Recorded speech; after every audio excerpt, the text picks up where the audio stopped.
Vakrangee distributor office का हुआ शुभारंभ। क्षेत्रीय प्रमुख की उपस्थिति में रीवा के द्वारका नगर में वक्रांगी डिस्ट्रीब्यूटर पॉइंट का धूमधाम से हुआ शुभारंभ, जहां नोडल ऑफिसर से लेकर तमाम बड़े अधिकारियों की मौजूदगी में डिस्ट्रीब्यूटर पॉइंट का शुभारंभ हुआ।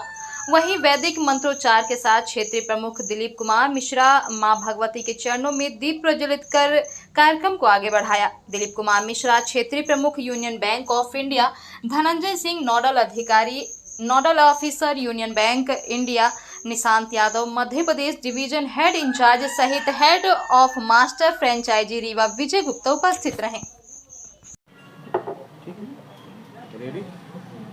सर, ये वक्रांगी क्या है? एक नया केंद्र यहाँ खुला गया है वक्रांगी के, तो इससे कैसे लोगों को आप क्या सुविधाएं देंगे? ये एक्चुअली वक्रांगी का मास्टर डिस्ट्रीब्यूटर का ऑफिस है, जहाँ से एक सेंट्रलाइज सर्विस सभी बीसीज को दी जाएगी। यहाँ पे अभी तकरीबन हमारे 45 केंद्र हैं, जहाँ से एटीएम और बीसी पॉइंट की सुविधा चल रही है। ठीक है, रिसेंटली अब ये ऑफिस एक तरीके से मान सकते हैं कि सपोर्ट के लिए दिया गया है। लोकल में बीसीज को सपोर्ट रहेगा, ब्रांचेज़ से कम्युनिकेशन इजी रहेगा। आरओ ऑफिस जो रीजनल ऑफिस हमारा रीवा का लगता है, वहाँ कम्युनिकेशन इजी रहेगा। इस तरीके से एक सेंट्रलाइज सर्विस डिस्ट्रीब्यूशन के लिए ऑफिस खोला गया है। आम लोगों के लिए क्या सुविधाएं यहाँ से मिलेंगी? आम लोगों के लिए यहाँ पे यह है कि भाई जो बीसी पॉइंट हम लोग प्रोवाइड करेंगे, खोलेंगे, वहाँ पे जनधन खाते वगैरह खोले जा सकते हैं। ट्रिपल एस जो मोदी जी की अभी स्कीम चल रही है, वो तो सारी सुविधाएं वहाँ बैंकिंग पॉइंट पर दी जाएंगी। उसके अलावा एटीएम की सुविधा प्रोवाइड की जाएगी। जी है, जैसे आपने सुना होगा रूरल और अर्बन दोनों में ग्राहक सेवा केंद्र बनाए जाते हैं बीसी पॉइंट। बेसिकली क्या होता है कि जैसे बीसी पॉइंट जो कस्टमर होते हैं रूरल और अर्बन के, इनको सेवाएं देते हैं कैश निकासी और जमा की, और साथ में ट्रिपल एस इंश्योरेंस, प्रधानमंत्री सुरक्षा बीमा योजना और जो स्कीमें हैं बीमा की, वो प्रोवाइड करते हैं हम लोग।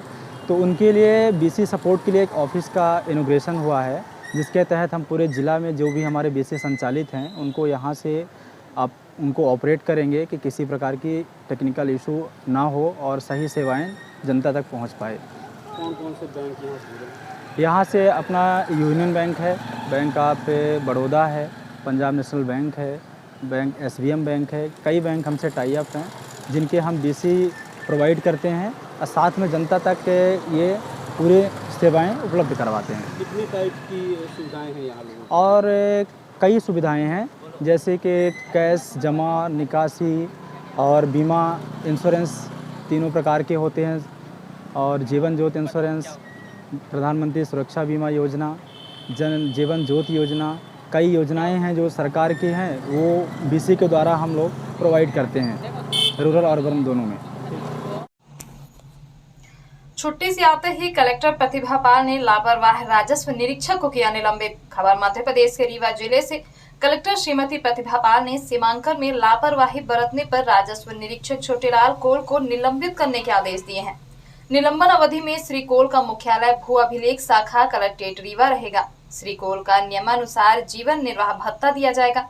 जारी आदेश के अनुसार राजस्व निरीक्षक श्री कोल द्वारा बार बार निर्देशों के बावजूद सीमांकन के लंबित प्रकरणों में रुचि नहीं दिखाई। उन्हें 8 जून से 26 जून की अवधि में सीमांकन के 113 प्रकरणों का लक्ष्य दिया गया था। इसके विरुद्ध केवल 20 सीमांकन के प्रकरण निराकृत निर्देशों का पालन न करने तथा कर्तव्यों के निर्वाह में लापरवाही बरतने पर निलंबन की कार्यवाही की गई है। कलेक्टर प्रतिभा पाल की इस कार्यवाही से अधिकारियों में हड़कंप मचा। आइए सुनते हैं रीवा कलेक्टर प्रतिभा पाल ने क्या जानकारी दी। लगातार ये शिकायतें जन सुनवाई में भी आ रही हैं और सामान्य भी ये देखा गया है कि अपने यहाँ सीमांकन के जो प्रकरण हैं वो लंबित रहे हैं। इसी को लेकर के सभी आरआईज़ को उनके यहाँ जितने भी लंबित आवेदन थे उनको मीटिंग लेकर के बताया गया कि प्रतिदिन उनको कितने सीमांकन करने हैं, ताकि ज़िले में जो लंबित सीमांकनों की संख्या है या जो पक्षकार लगातार परेशान होते रहते हैं उनको इस तरीके की दिक्कत का सामना न करना पड़े। इसमें देखा गया कि पिछले 10 दिनों में सभी राजस्व निरीक्षकों ने बहुत मेहनत की और उसी का परिणाम रहा। लगभग 8 दिन के अंतराल में ही हम लोगों ने 1900 सीमांकन पूरे जिले भर में किए, सभी तहसीलों में। लेकिन इसमें ये भी पाया गया कि कुछ आरआई ने अपने कार्य करने में लापरवाही बरती, इसीलिए एक आरआई को निलंबित भी किया गया है। सीमांकन न होने की वजह से राजस्व के कई सारे मामलों में केस बिगड़ते भी हैं, कई सारे विवाद रहते हैं। इसलिए ज़रूरी है कि जो आवेदन सीमांकन के प्राप्त हों उनके निराकरण समय पर हो और ये मुहिम लगातार चलती रहेगी ताकि राजस्व मामलों को प्राथमिकता से निपटाया जा सके। न सिर्फ राजस्व न्यायालयों के बल्कि जो सीमांकन के प्रकरण हैं वो भी तत्परता से निपटें। जनसुनवाई में भी शिकायत ज़्यादा राजस्व पटवारी की ज़्यादा आती है। ये बिल्कुल सही बात है कि राजस्व को लेकर जनसुनवाई में भी कई सारे प्रकरण आते हैं, जिसमें कुछ केस तो राजस्व न्यायालय के होते हैं। राजस्व न्यायालयों को सभी को निर्देशित भी किया गया है कि वो अपने केसेस को समय से निपटाएं, समय सीमा में निपटाएं। अभी लगातार अभियान चलाकर पिछले 1.5-2 महीनों से हम लोगों ने ये प्रयास किया है कि अपने पूरे ज़िले में जो भी प्रकरण ऐसे हैं जो 1 वर्ष से ऊपर के पेंडिंग हैं न्यायालयों में, उनका प्राथमिकता से निराकरण करें। और 1 महीने में हम लोगों ने देखा है कि लगभग 2500 केसेस ऐसे निपटे हैं जो 1 वर्ष से ऊपर के थे।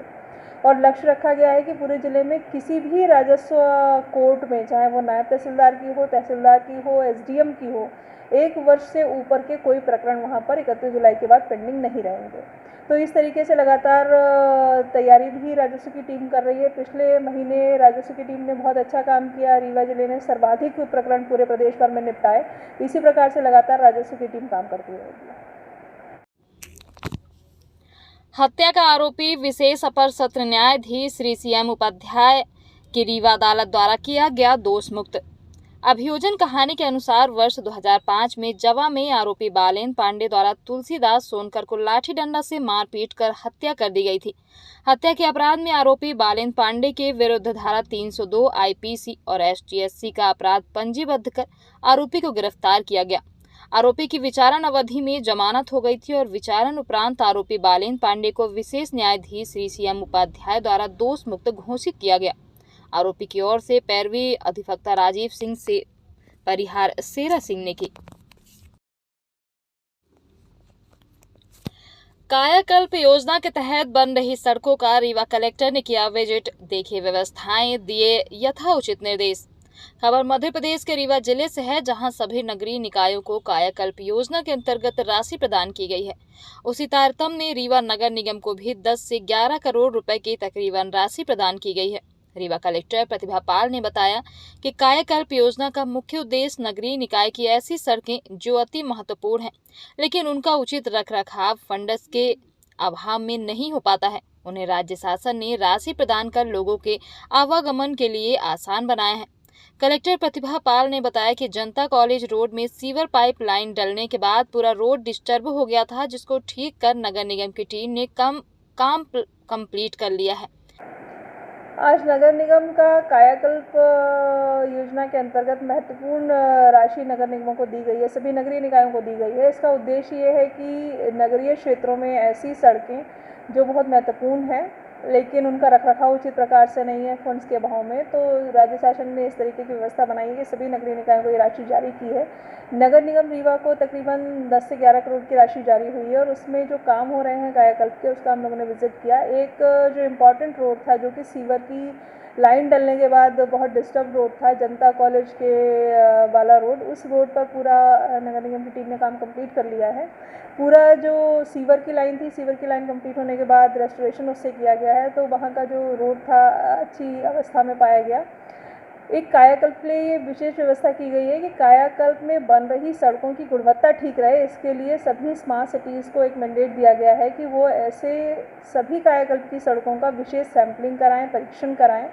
तो सतना स्मार्ट सिटी को रीवा और इस तरफ के सभी जिलों का काम सौंपा गया है, तो वहाँ से भी एक विशेष टीम को निर्देशित किया गया कि ये जो सड़क बनी है इसका भी परीक्षण भली प्रकार कराएं।